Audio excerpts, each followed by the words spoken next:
put to death unless the king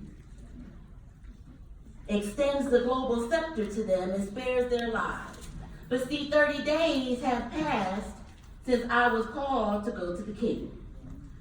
When Esther's words were reported to Mordecai, he sent back this answer: do not think that because you are in the king's house, you alone of all the Jews will escape. For if you remain silent at the time, bless your name, Jesus, relief and deliverance for the Jews will arise from another place. But you and your father's family will perish. And who knows but that you have come to your royal position for a time such as this. Yes. Then Esther sent this reply to Mordecai: go gather all the Jews who are in Susa and fast for me. Do not eat or drink for 3 days, night or day. I and my attendants will fast as you do. And when this is done, I will go to the king, and even though it's against the law, if I perish, I perish. So Mordecai went away and carried out all of Esther's instructions. Now, oftentimes we stop there, but I want to go to 5, where it says, on the day Esther put on her royal robes and stood in the inner court of the palace in front of the king's hall, the king was sitting on his royal throne facing the entrance. And when he saw Queen Esther standing in the court, he was pleased with her and held out the gold scepter. So Esther approached and took the tip. Then the king asked, what is it, Queen Esther? What is your request? Because even half of the kingdom I will give to you. Let us pray. God, I thank you so much each and every time that for whatever reason you took me from the pit to the pulpit. But in this moment, God, it is all about you. I ask that you move me out the way and that you have your way. In Jesus' name, amen. Amen. We've been talking about self-care, and it reminds me of when we go on our journeys, when we get on those airplanes. And I'm always intrigued by the instructions that the flight attendants give right before the plane takes off. They ask that we turn off our phones and buckle our seatbelts. They tell us to look around for the nearest exit, and sometimes I feel like I'm the only one doing so. Then they tell you, though, that your seat can become a floating device. And I'm looking at that small thing like, how can that be? And then they tell you if the mask falls from the ceiling, it means that the cabin pressure has dropped, and you're going to need some oxygen. And you're going to have to put the mask on yourself before helping others. Now this tends to make me a little anxious because y'all know I have a bunch of kids, and I couldn't imagine putting the mask on me before taking care of them. And I get it, in many ways we talk like this is a lesson on self-care like we've done this weekend, but truth be told, it would be really hard for me to take care of myself before taking care of my children. Now, I have since learned, beloved, that the reason that we are asked to do this is because they can go a little longer without oxygen than we can. So if we don't take care of ourselves, we won't be able to take care of them. Now, so far, I've not had to know where the nearest exit was, and I sure ain't have to worry about if that cushion can hold my body. And I thank God that the masks have never come down. But in every flight, before every journey, you have to listen to the same safe speech. It's just what you do before you go. Now, we spent the weekend embracing the Delta in me and looking at our inner selves and accepting that we can no longer pour from an empty cup. We understand that there are some things that God is wanting us to address, and that God can take our pain and turn it into purpose. Yeah. We accept that pain and hurt will come, but we just don't get stuck there. In this journey called life, God is calling each of us to do something amazing. Yeah. The next phase of our trip is about to begin. Yet there are some things that we need to do before we go. Now in our text we have the story of Esther, the making of a queen. Now let me summarize this right quick. See, the king had banished his first wife, Vashti, for speaking up and refusing to come to him when he called her to show herself for his drunken friends. She refused. Now because the king did not want other women to think it was okay to be disobedient, he did away with Vashti. And then he held what could be compared to a beauty pageant in order to find a new wife. A Jewish man named Mordecai brings Esther, an orphan that he had been raising, and she wins favor with Haggai, the only in charge of caring for the women, and he helps her in this process. So when she does go before the king, the word said he loved her above all. That's right. And crowned her queen.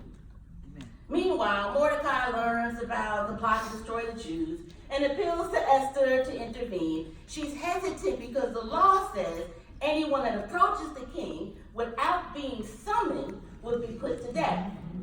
It was a way to protect the king from assassination. But Mordecai had to remind homegirl, now look, you're one of us. You're not going to be spared. But despite her gender, despite her ethnicity, she was in a position to go and make a difference. So Mordecai says to his only hope, maybe, just maybe, it was for a moment such as this that she even became a part of the group thing. So, you fast forward and we learn that she goes before the king and everything is good, only because she made the decision to go and allow God to work through her. Beloved, God is wanting to do the same with you. Some may be major and some may be minor, but God is wanting to work through you. Yes. He has a journey for you. But there are some things we have to do before we go. So Esther, our homegirl, our heroine of this text, gives us 3 quick godly examples of preparation for a purpose for a time such as this. Well, First one, pray and fast. See, journeys go better when we take the time to pray and fast. that's right. Now, Esther had already proven she knew how to prepare herself physically, but fasting would prepare her spiritually. We know the value of prayer, yet in biblical times, prayer and fasting often went hand in hand. Yes. You really didn't do one without the other. The fast enhanced your prayer life. It was a way of cleansing from things of the world so that you could truly focus on God.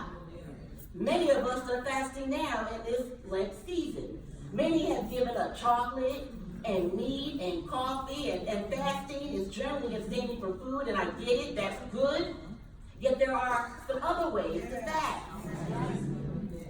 We can fast from pity and be filled with gratitude. We can fast from anger and be filled with patience.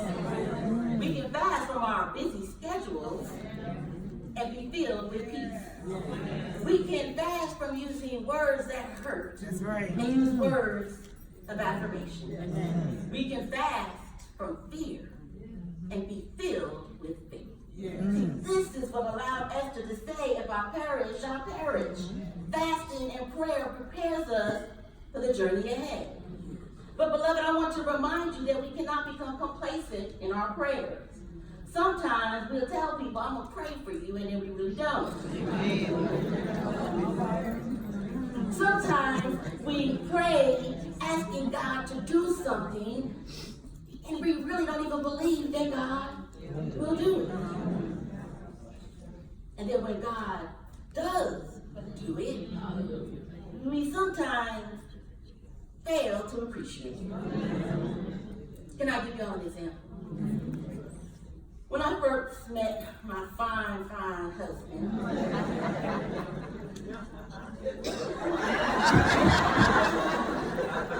I'm still a newlywed, y'all. I was so impressed with the kind of father he is. I mean, this man was the primary caregiver for his 3 kids. He loves them. He even made his work schedule so that he could be around for them and take them and support them in their activities. He always talked about how amazing they were and how much he loves them. But later on, when we went on our very first weekend away, He called them children every hour for an hour.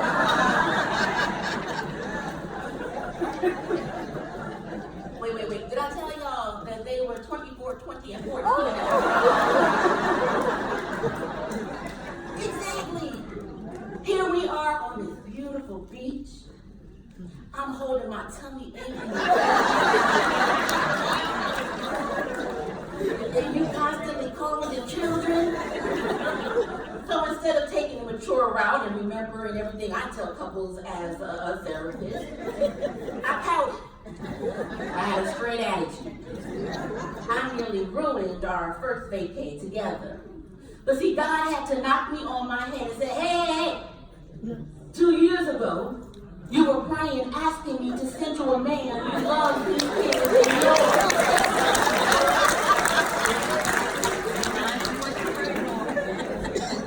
A year later, you were praying and thanking me for sending that very man. And now you've gotten so comfortable, so complacent, you no longer see the gift I gave you. You better get it together before that gift gets taken away. Don't lose what you got to appreciate what you have. Beloved, never doubt or even deny the power of prayer. Now the second thing is to gather your team. See, we learned that Esther was willing to sacrifice her life for her people, yet she wasn't trying to do it alone. She tells Mordecai, gather the Jews, and I'm going to get my sorors.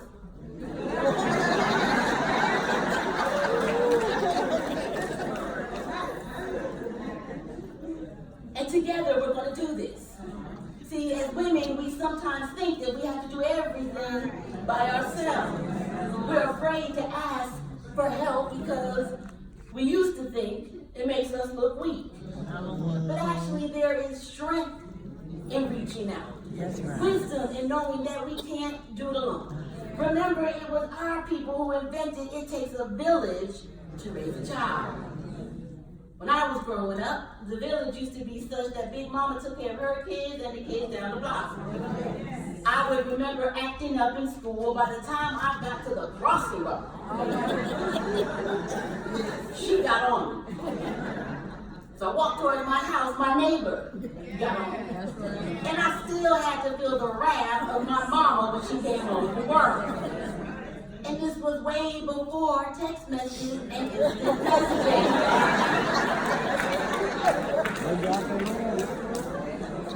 Women stuck together. And the truth is, God never intended for us to journey alone. He made us to be in community with one another. That's what sisterhood is all about. You need me, and baby, I need you. Esther's a bad chick, but she could not have become queen, nor could she have changed history if it wasn't for her squad. See, Esther had a support team.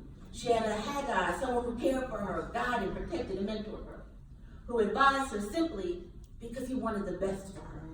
She had 7 female attendants who took care of her every need and made sure she looked good. She had people out there and her girls in here that would pray with her. That's how she got it done. Queen Esther is amazing. But best believe she could not have done it alone. See, behind every strong woman is a tribe of women that have her back. When women come together, amazing things happen. And I got a whole sermon on this, but I'm going to give to you real quick some of the people that you're going to need on your team. You're going to need a Mordecai, someone who cares and guides and protects and mentors you. You're going to need a Haggai who advises you simply because they believe in you and want the best for you. You're going to need a Hannah, someone who's going to pray for you like crazy. And beloved, not just I pray for you, baby, but the kind of prayer that prays so hard and so intently, people will look at her and think she's drunk or insane. Why? Because on this journey, there will be some days that you won't even be able to pray for yourself. Amen. You may want a Ruth, someone who is steadfast, loyal, and loves you. And someone who will make the choice to stick by your side no matter what. You may want even a Bathsheba to show you that even when you mess up, God still loves you, gives you new mercy to remind you that even when you make a mistake, you're not a mistake. Maybe a Sarah, someone who reminds you that no matter what, nothing is too hard for God. But understand, beloved, that there will be some people who won't make your team.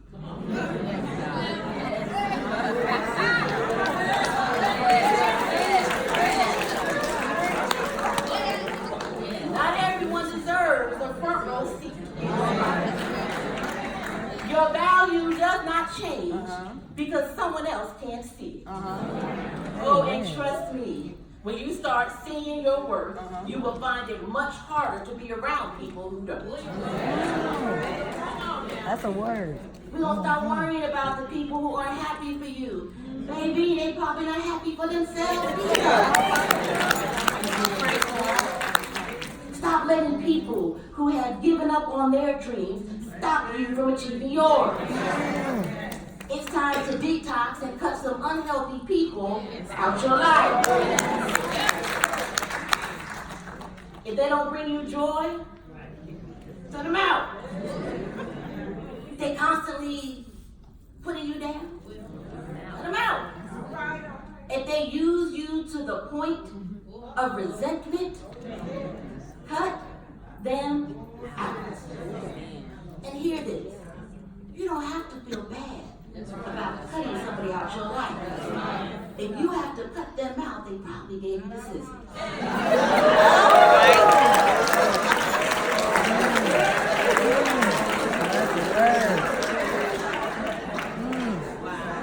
And if it's some crazy, really feeling you think you got to explain, just tell them that God has called me into my purpose. I'm setting up my support team, and baby, you ain't making it.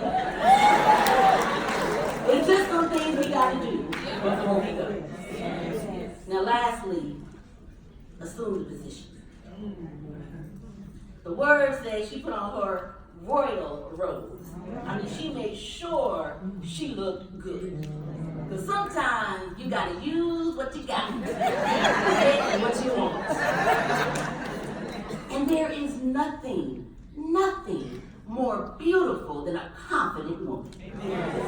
See, Esther didn't walk into the king's presence with her head bowed and her shoulders hunched over. We are queens. We are deltas. The only time that we look down is to admire our shoes.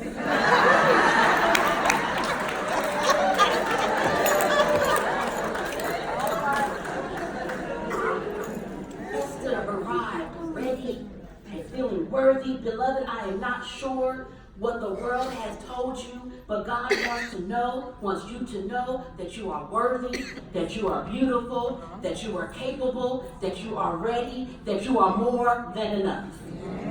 How do I know? Because your father is a king. Assume your royal position. You have access to the throne. You are a child of the Most High. You don't eat the crumbs that fall from the table. You sit at this table. And you can go to your father at any time, in any moment. You are royalty. Act like it and assume the position. There's a story of a king who was in his throne room holding a very important meeting with a council of advisors and noblemen and high ministers of the state. And suddenly there was a bang and a clatter at the door of the throne room. All eyes turned as the door burst open and a young girl ran into the room. One of the king's royal men stopped the little girl. "Hold up," he shouted. "Don't you know you cannot disturb the king and the king's council?" The little girl kept it moving. She said, "He's the king." And then she laughed. "But he's also my daddy." And she bounced right up into the arms of her Father. See, beloved, you have the same position with God. You can always access the Father and ask anything that you want. My sorors, what difference has God called to make in your life? In your ministry, in your home, in your marriage, in your community, in your chapter, whatever God is calling to do this morning, your journey is about to begin and it's time to go. It's going to be some hard work. There's going to be some haters that will come against you. There will be some that try to badmouth our plans and distort our decisions. But really, y'all, we're used to that. When our founders wanted to move from tea parties to political parties, they were told it was not a good idea. But look what God has